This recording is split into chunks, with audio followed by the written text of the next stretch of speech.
उत्तर प्रदेश एका मागोमाग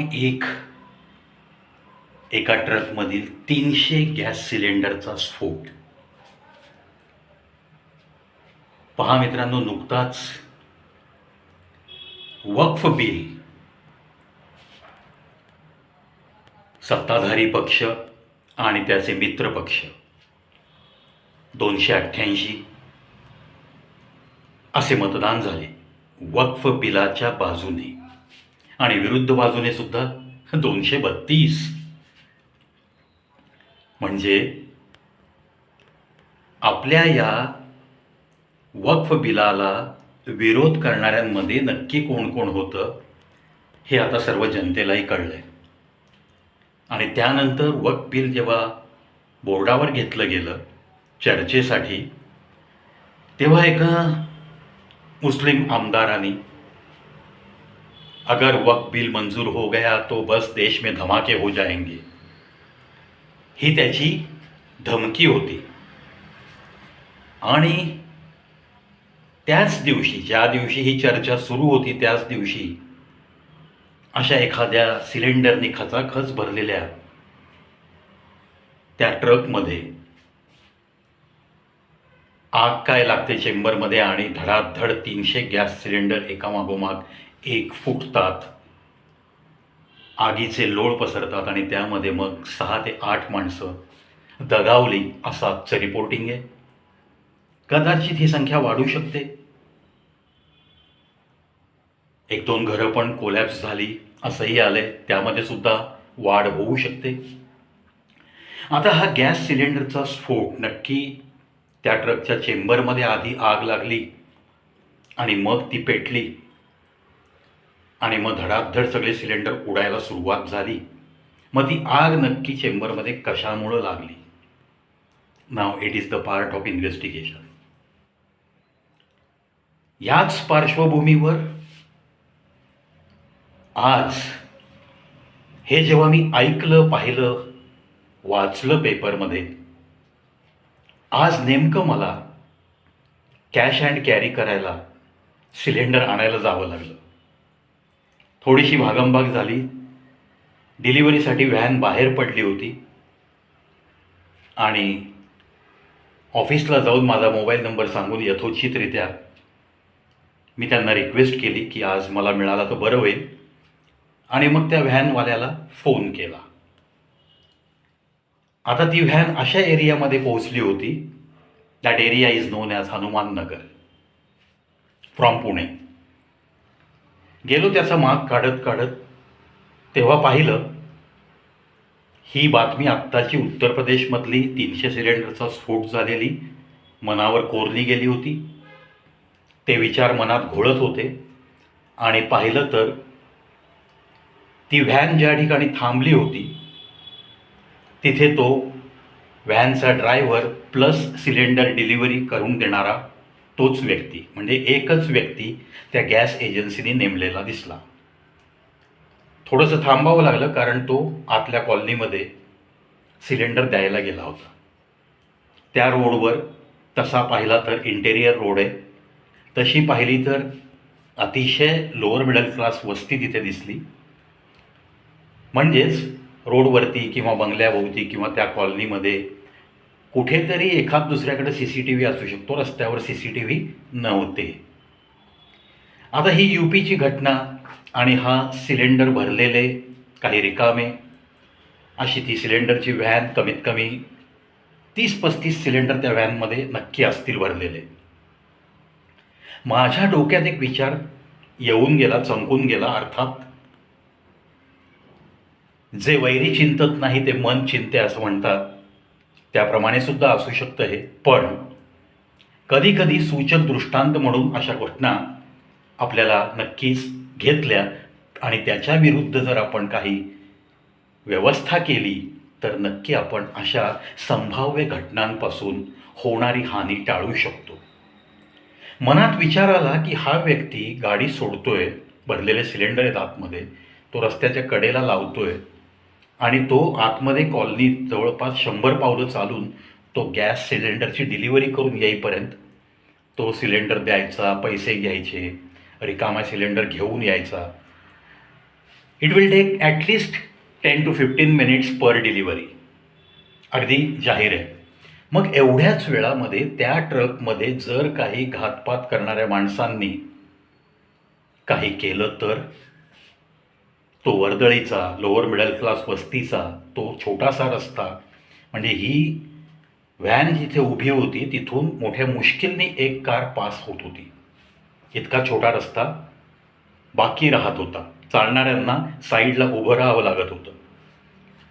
म्हणजेच अशा या वर्दळीच्या ठिकाणी, अशा परिस्थितीत जेव्हा देशभर तुम्हाला अलर्ट म्हणून इशारे दिले जातात. रामनवमीचा सण आता 2 दिवसावर आला आहे. मागची रामनवमी आपण कधीही विसरणार नाही आहे. ठिकठिकाणी आपल्या या रामनवमीच्या उत्सवाच्या जे काही लोक उत्साहाने मिरवणुका काढत होते त्यांच्यावरती दगडफेकी झाल्या, मारामाऱ्या झाल्या. या घटना घडू शकतात. मे बी काही हितचिंतक स्वतःचा हेतू साध्य करण्यासाठी अशा घटना घडवून पण आणू शकतात. सुज्ञपणा ह्याच्यातच आहे की आपण त्या घटनेमध्ये इन्व्हॉल्व व्हायचं नाही आहे. दोन्ही धर्माच्या सुज्ञ लोकांनी अशा काही जर लोक तुमच्या अवतीभोवती असतील तर त्यांच्यापासून सावध राहायचं आहे. त्यांनासुद्धा विनंती करायची आहे की असले कोणतेही प्रकार करू नका. आपल्याला एकमेकांचे सण अतिशय एकमेकांशी प्रेमाने वागतच या भारत देशात साजरे करत आजपर्यंत आपण जगलोय, पुढेही जगायचं आहे. काही नतद्रष्ट मंडळी असतात ज्यांना राजकारणामध्ये आपापल्या पोळ्या भाजायच्या असतात. काही परकीय देशातल्या शक्ती असतात ज्या इथल्या अशा काही सांगितलं की भडकले जाणारे किंवा पैशाच्या आमिषापोटी वाटेल ते करण्यास तयार असलेली काही मंडळी, अशा मंडळींना विकत घेतलं जातं आणि असे प्रकार पण घडवले जाऊ शकतात. घडवले गेलेत पूर्वी, त्याचे पुरावे सापडलेत. अशा या सगळ्या गोष्टी नक्की लक्षात घ्यायच्या.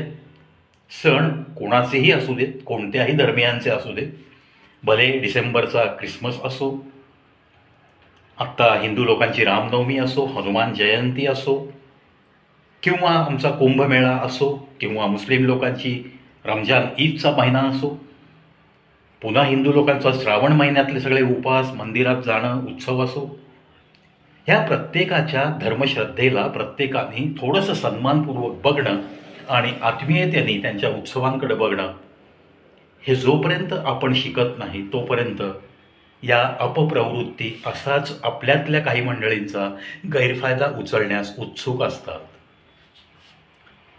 सहज माझ्या मनात ही शंका आली की आजच्या त्या गॅसच्या व्हॅनमध्ये 30-35 सिलेंडर होते.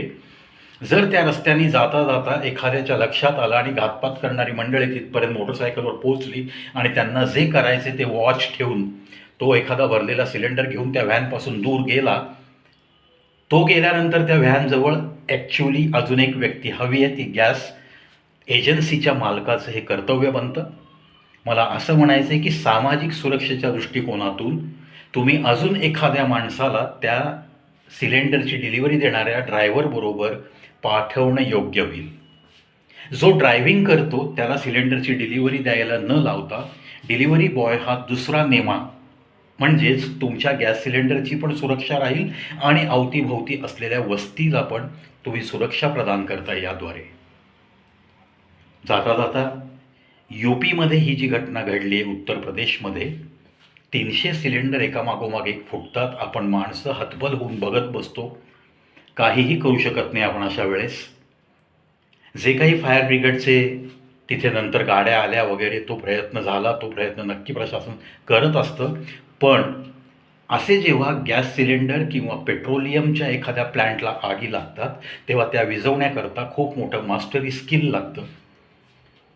म्हणूनच अशा या ज्वालाग्रही पदार्थांपासून प्रत्येक माणसाला सावध राहायचे इशारेसुद्धा ठिकठिकाणी लिहिलेले असतात. आज सहजच पुण्यामध्ये अशी ही 30-35 सिलेंडरची व्हॅन पाहिल्यानंतर माझ्या मनात ही तुलना करावीशी वाटली की इथं घातपात करण्यासाठी थोडीशी जागा बाकी ठेवत आहेत गॅस एजन्सीज सर्व मालक लोकांना. अर्थात या गॅस एजन्सीजसुद्धा अशा उगीच कोणाला तुमच्या आमच्यासारख्या मध्यमवर्गीयांच्या पदरात पडत नसतात. पेट्रोल पंप आणि गॅस एजन्सीचं वाटप नक्की कसं होतं, काय होतं? ठीक आहे, काही शहीदांच्या कुटुंबियांना या गोष्टी दिल्या जातात, शेती दिली जाते, त्याबद्दल मला काही म्हणायचं नाही, दिलीच पाहिजे. रादर नियमच असा करा की फक्त अशा शहीदांच्याच कुटुंबियांना अशा या एजन्सीज दिल्या जातील.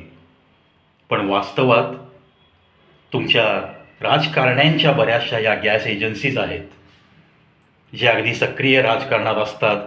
ते बरोबर सहकारी बँका काढतात, गॅस एजन्सीज घेतात, हे सर्रास चालू आहे, पतपेढी काढतात. त्याच्यामुळं यावर कुठेतरी पायबंद घातलाच पाहिजे आणि असे प्रसंग आपण टाळू शकतो हेही लक्षात घेतलं पाहिजे. सहज जाता जाता एक सूचना करावीशी वाटली, विनंती करावीशी वाटली, म्हणून गॅस एजन्सीच्या मालकांनी 2 माणसं पाठवणं सुरुवात करावी, हीच नम्र विनंती. यासह इथंच थांबतो मित्रांनो. कोणत्याही घटना, अनुचित घटना घडू नये हीच प्रभू श्रीरामचंद्राकडे प्रार्थना. रामनवमीच्या खूप खूप सर्वांना शुभेच्छा.